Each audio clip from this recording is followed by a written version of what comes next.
Namaste and thank you for joining me today.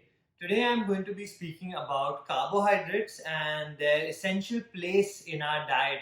So a lot of people today are recommending keto diets, carb restrictions, so sugar restriction diets. The new health hype is that sugars are bad for you, carbohydrates are somehow bad for you. They cause you to become fat, become sluggish, cancers, things like this.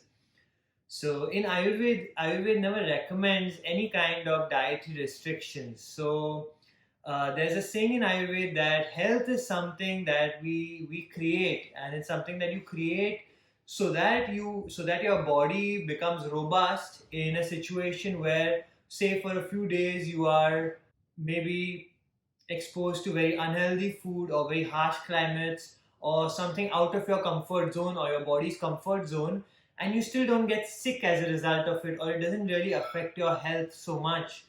This is what good health is, and the foundation of this is not excluding any macro or micronutrient from your diet.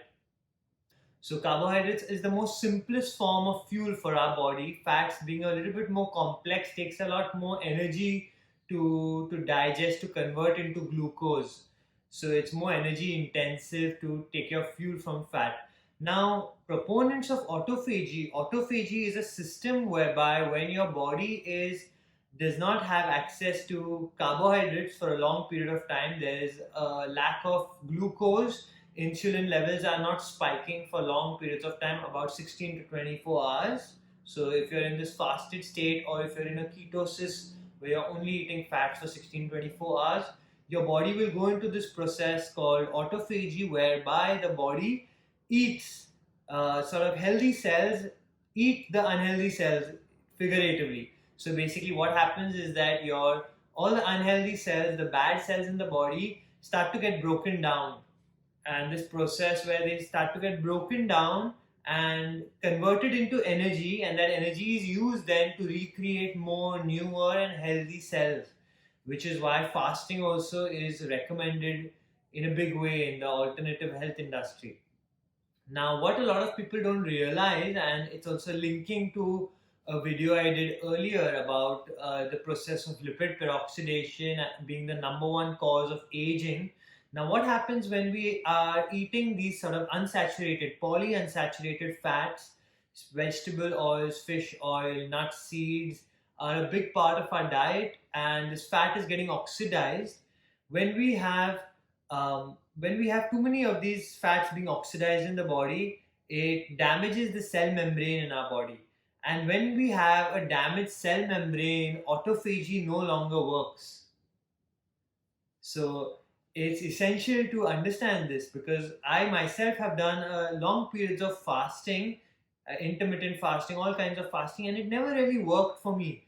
And what I realized was, because I was fasting and I was also eating high amounts of polyunsaturated fat, this was causing a lot of issues, a lot of gastric issues, digestive issues, because these lipids in the body were interfering with the process of autophagy. So autophagy is not a one size fits all, and I would say to take it with a pinch of salt to really understand how your body feels, rather than just going along with a belief system of this was how our ancestors ate, or this is going to be what fuels you in the long run, whereas carbohydrates is a peak and a crash.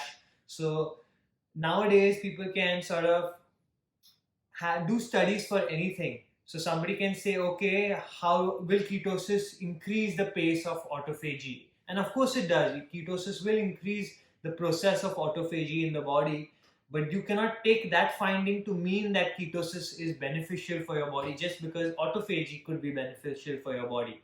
So they don't see how maybe there are some cell membranes that have been destroyed through the process of lipid peroxidation, causing lipofuscin, things like this, which then would have a very detrimental impact if you suddenly restrict your carbohydrate intake. If you want to keep your metabolic rate up, if you want to stay lean, stay strong, you want to be feeding yourself with the correct fuel, which is a lot of carbohydrates and protein as well. So keeping the fats to about 10 or 15%. We don't want to overdo the fats. Thank you for listening to me, and I hope you enjoyed this video. Stay tuned for more.